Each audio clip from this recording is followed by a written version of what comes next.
everyone, and welcome back for another edition of LSD News. My name is Emily and this is my co-anchor Greg, and today we'll be filling you guys on the latest love, sex, and dating news.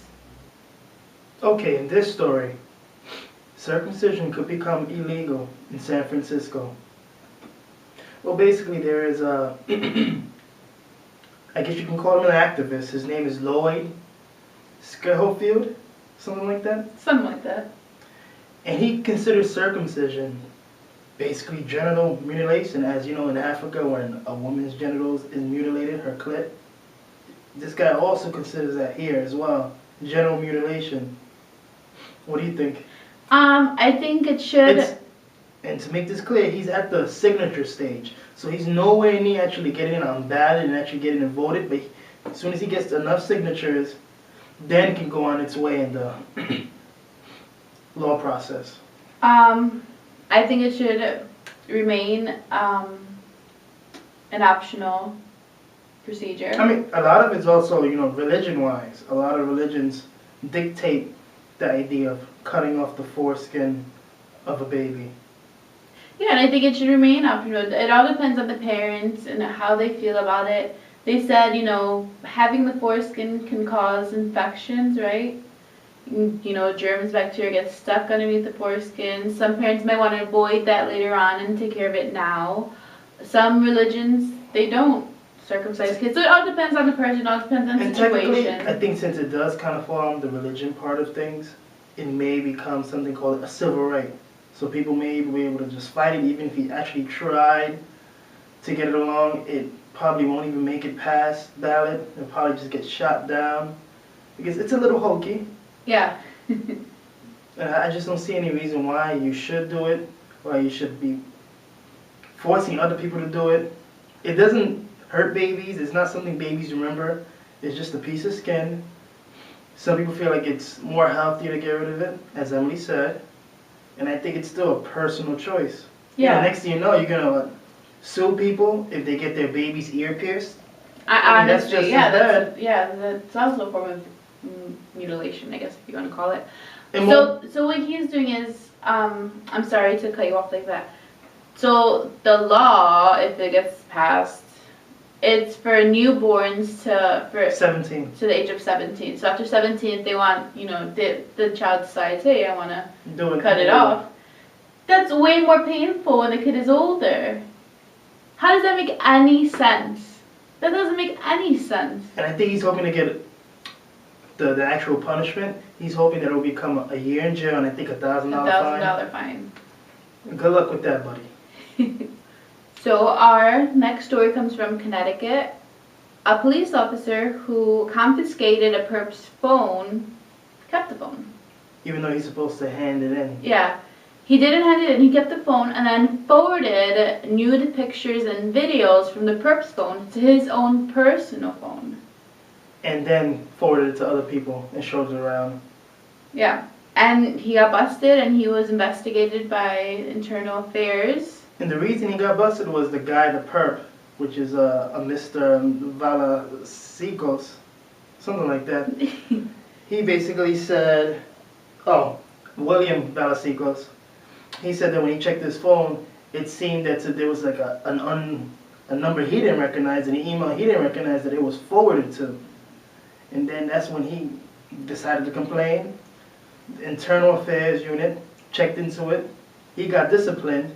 We didn't know what the disciplinary actions actually were, but he did get disciplined, and now this guy, William, is suing on behalf of him and his girlfriend, because I don't know if his girlfriend's actually part of it. Are they both? Yeah, I think she was the one in the video and the pictures. I mean, she I know, but is she part of the lawsuit? I think it's just coming from William, and he's kind of suing, because damages or harm was done to his and her videos, I guess. That guy's a nut. I don't know what yeah.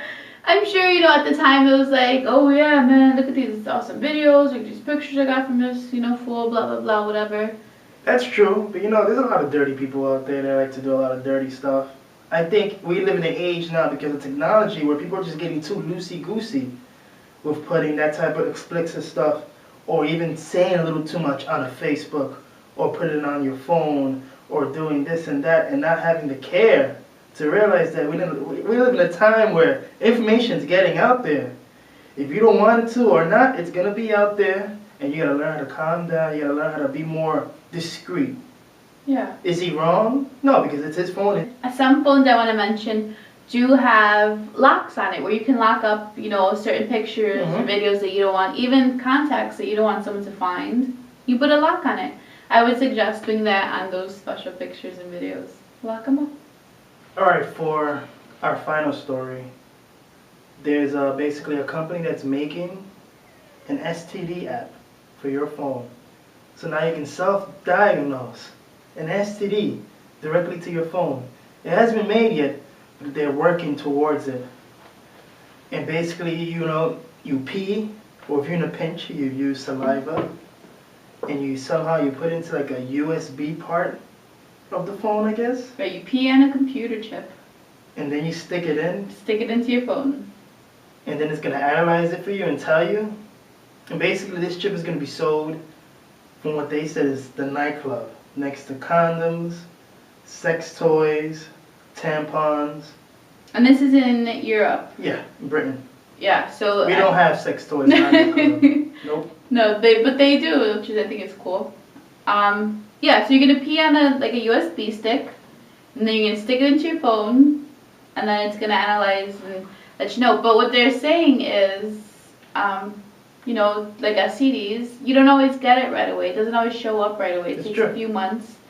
So it's kind of like, what's the point of it to me?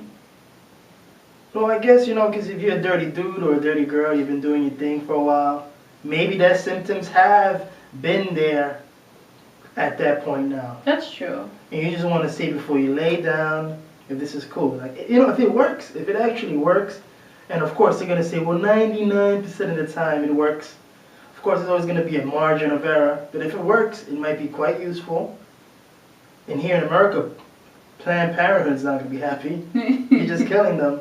You're killing out all their business. But it could work. My problem is, you're sticking pee into your phone. Isn't that going to mess with your phone a little bit? You haven't been drinking a lot. If you've been drinking a lot, your phone's been peed on, vomited, boogers. Yeah.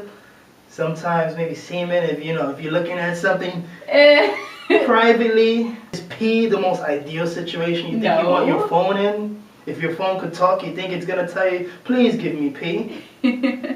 That's probably my one issue with it, is that, and you know, STDs will always show up is. But it's gonna be a little chip. You pee on it, stick it in, stick it out. Garbage. And then you find out if you can stick it in. You know, and this is the problem with the nightclub situation. The problem is, it's in a nightclub, there's drinking. You're not gonna put in that chip right all the time. You're gonna spill some on your phone, right. And then the next morning you're putting that phone in your ear. And it smells. Hi, mommy, how are you today?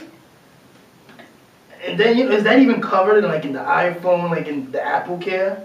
Because I don't think the iPhone Apple Care is going to say, you know, you have pee on your phone, we're going to replace that phone for you. No, I don't think so. I don't think it works out that way.